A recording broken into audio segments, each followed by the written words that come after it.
Pergi ke salon biasanya untuk mencukur rambut atau hanya sekedar ingin merapikan. Namun bagaimana jadinya jika pergi ke salon menjadi sebuah hobi? Karena ada yang ingin dilihat? Ya, seperti yang ada di film ini. Film dengan judul The Hairdresser's Husband pada tahun 90 yang lalu ini, saya akan menceritakan kisah pria yang jatuh, cinta dan tergila-gila dengan tukang cukur, rambut yang berjenis kelamin perempuan. Dia adalah Anthony. Seperti kebanyakan anak-anak pada umumnya, Anthony suka dan bermain dengan teman-teman seumuran.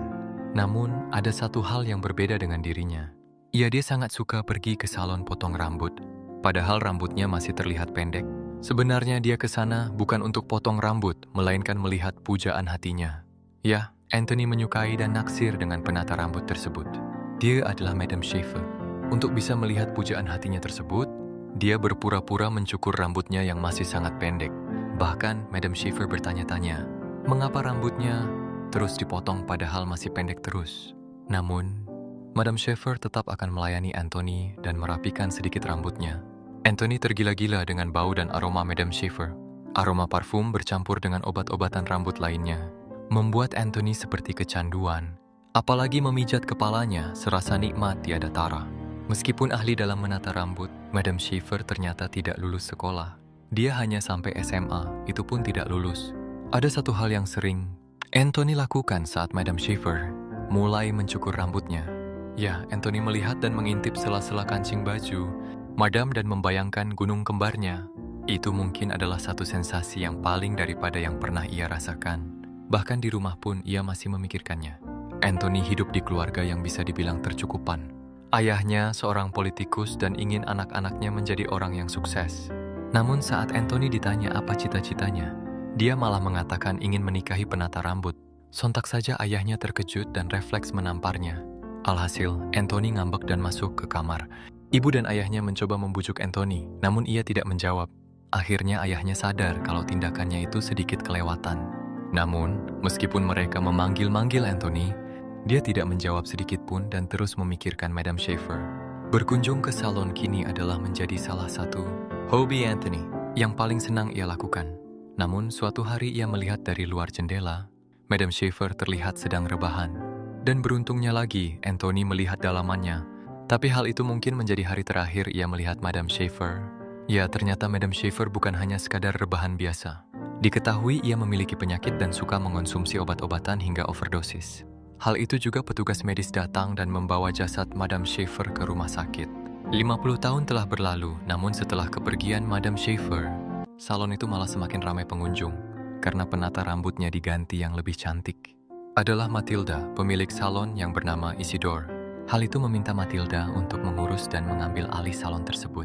Ya, dia memberikan salon itu pada Matilda secara cuma-cuma karena dia yakin di tangan Matilda salon itu akan terawat. Isidore merasa kalau dirinya sudah tidak mampu lagi dan ingin pensiun, dan dengan senang hati Matilda menerimanya. Keberadaan Matilda tidak luput dari perhatian Anthony yang kini sudah beranjak tua. Tidak ingin melewatkan kesempatan, dia mencoba mendatangi salon tersebut. Sampai di sana, Anthony secara mengejutkan mengatakan kalau diri dia suka dengan Matilda dan ingin menjadi pendamping hidupnya. Matilda hanya tersenyum, merasa kalau Anthony hanya main-main saja. Karena sudah di sana, Anthony meminta Matilda untuk merapikan rambutnya supaya terlihat rapi. Itu pertama kalinya Anthony merasakan sentuhan yang lembut selain Madam Schaefer. Ya, Anthony sudah memutuskan kalau dirinya jatuh cinta dan ingin menikah dengan Matilda sampai cintanya diterima. Sampai satu hari, Anthony kembali datang ke salon tersebut dan kembali meminta rambutnya dirapikan. Begitu selesai, Matilda lantas berbicara kalau dia setuju. Ya, Matilda setuju dan menerima cinta Anthony. Sepertinya serius ingin menikahinya. Sebenarnya Matilda dambakan ingin menjadi pria yang serius dengannya. Tidak sedikit pria yang mendekati, namun hanya Anthony yang berani memperlihatkan keseriusannya. Mereka merayakan pesta pernikahan secara kecil-kecilan di dalam salon tersebut. Yang hadir dalam pernikahan mereka hanya saudara Anthony beserta istrinya dan Isidore. Sayang, orang tua Anthony tidak bisa menyaksikan pernikahan mereka karena orang tuanya sudah meninggal. Padahal hari itu salon sedang tutup, tapi Matilda lupa mengunci pintunya. Jadi ada salah satu pelanggannya yang masuk dan tidak mengetahui kalau mereka sedang tutup. Namun, karena kebaikan hati Matilda, dia mempersilahkan pria tersebut untuk masuk dan melayaninya. Pria itu sangat berterima kasih pada Matilda Karena hal itu, dia tidak diizinkan membayar alias gratis. Namun meskipun begitu, dia terlihat sedikit sedih karena Matilda sudah dimiliki pria lain. Untuk merayakan suasana pernikahan, Anthony menyalakan musik kesukaannya. Meskipun musik itu bukan berasal dari Prancis, namun ia sangat menikmati dan lihai. Berlenggak-lenggok menari mengikuti alunan musiknya. Anthony dan Matilda tidak punya banyak waktu untuk bisa berbulan madu ke luar negeri, jadi mereka hanya pergi ke tepi pantai menikmati sejuknya angin laut sambil makan di restoran. Meskipun begitu, itu sudah cukup bagi mereka. Matilda sangat beruntung bisa memiliki Anthony. Dia sangat perhatian dan pengertian. Bahkan Matilda mengaku kalau dirinya masih ting-ting, dan ketingtingannya itu hanya ia berikan pada suami sahnya yang tidak lain adalah Anthony. Ya, cita-cita Anthony menikahi seorang penata rambut akhirnya tercapai. Kini Anthony memiliki Matilda sepenuhnya. Sore itu, Matilda memutuskan untuk menutup salonnya, dan mereka pun melakukan apa yang semestinya dilakukan. Anthony tidak hanya pintar dalam memikat hati seseorang, namun dia juga bisa menenangkan anak kecil yang susah untuk diatur. Suatu hari, salon mereka kedatangan seorang ibu dan anaknya yang ingin dipotong rambut tersebut. Namun karena saking susahnya diatur, Matilda dan ibunya sampai kesusahan. Sampai akhirnya Anthony maju dan memberitahukan pada anak itu kalau dia akan memperlihatkan sesuatu. Anthony lantas menyalakan musik kesukaannya sambil menari-nari. Ajaibnya, anak itu langsung terhipnotis melihat Anthony lenggak-lenggok, dan karena itu Matilda dengan cepat menyelesaikan tugasnya. Kecintaan Anthony pada Matilda sepertinya tidak ada batasnya, hanya kematian yang bisa memisahkan mereka. Namun suatu hubungan tidaklah terus berjalan mulus. Suatu hari mereka marahan karena Anthony mengejek artis idolanya Matilda, dan karena itu mereka jadi diam-diaman. Untungnya hal itu tidak berlangsung lama. Setelahnya mereka memutuskan untuk perbaikan dan saling minta maaf.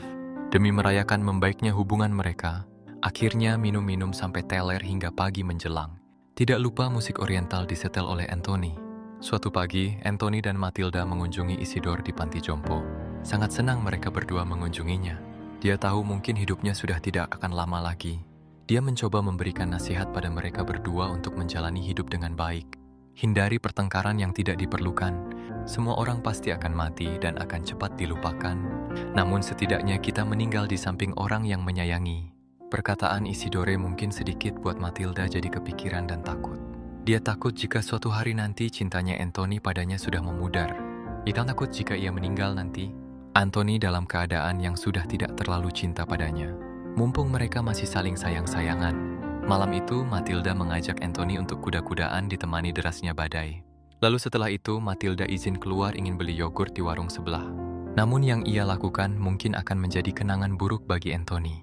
Ya, untuk bunuh diri dengan melompat ke air yang deras. Matilda meninggalkan sepucuk surat yang mengatakan kalau dirinya beruntung bisa mencintai dan dicintai orang seperti Anthony. Takut suatu hari nanti Anthony sudah tidak lagi mencintainya